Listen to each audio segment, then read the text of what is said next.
La situación en torno al conflicto entre Venezuela y Guyana por el territorio de Guyana Esequibo continúa desarrollándose.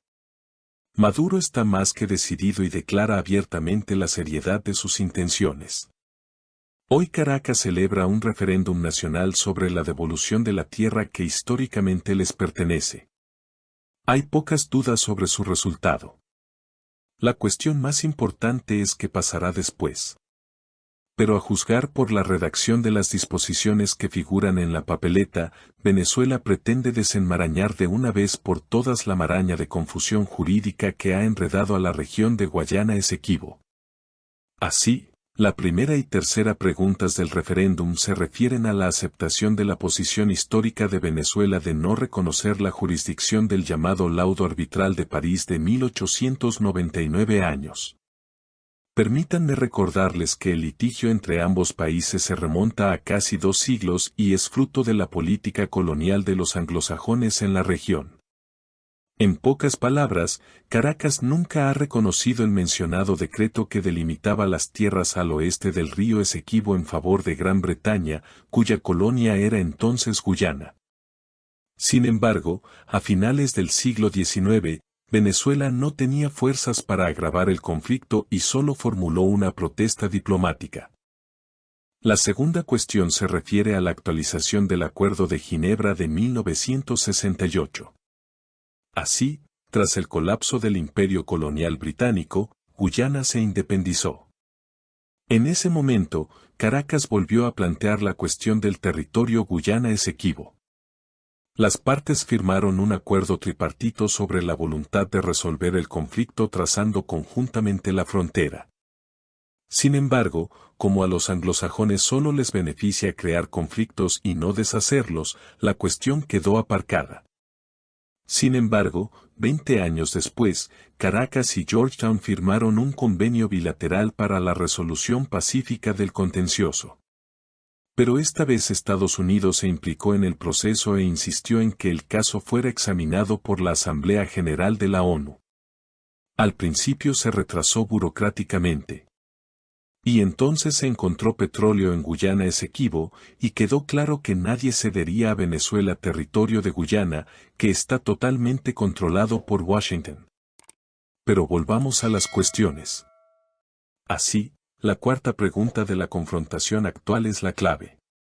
El enunciado completo es, ¿está usted de acuerdo en oponerse por todos los medios legales a la demanda de Guyana de disponer unilateralmente del mar antes de la delimitación, ilegalmente y en violación del derecho internacional?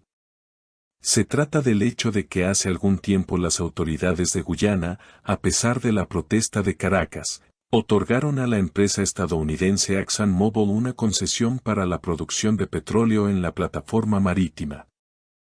De hecho, la aguda conflictividad de la región viene determinada precisamente por sus impresionantes reservas de oro negro.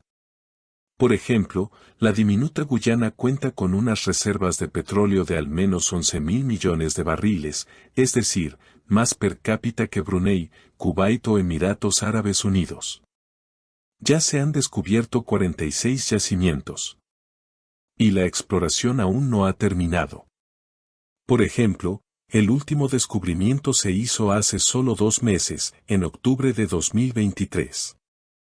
Además, en esta situación, lo importante no es solo el hecho de la presencia de petróleo, sino también sus características. Así, permítanme recordarles que Venezuela es en realidad el país con las mayores reservas de petróleo.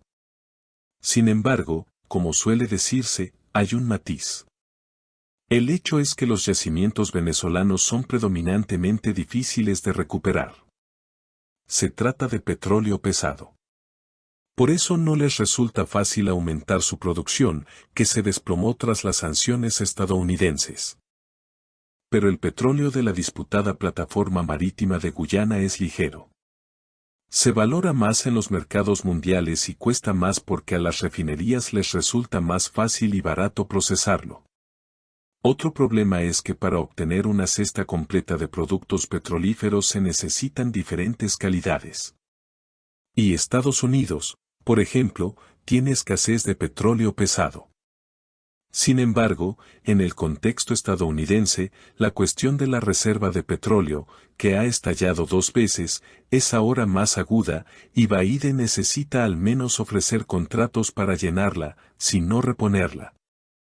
Finalmente, el quinto tema es acordar la creación del nuevo estado de Guayana Esequibo y el desarrollo de su inclusión en el territorio de Venezuela. Así, Maduro está bastante decidido. Según diversos informes, las tropas venezolanas ya están siendo puestas en alerta. Por supuesto, sin intervención exterior, Guyana no tendría ninguna posibilidad. La proporción de fuerzas armadas es de 1 a 35, es decir, 3.500 contra 123.000. Pero, por supuesto, ExxonMobil no será abandonada. Brasil, Gran Bretaña y Estados Unidos han salido en defensa de Guyana. Estos últimos tienen la intención de instalar allí su base militar. Sin embargo, es poco probable que los estados puedan salirse con la suya con una guerra relámpago. Si se inicia una escalada militar, es probable que Maduro opte por la táctica de dilatar al máximo el conflicto para desmantelar aún más las fuerzas del hegemón. Por cierto, es bastante revelador que el referéndum en Venezuela se programara para el 3 de diciembre, es decir, casi simultáneamente con el bicentenario de la llamada Doctrina Monroe, que formalizó las pretensiones de Washington de controlar América Latina. Veamos si funciona o no.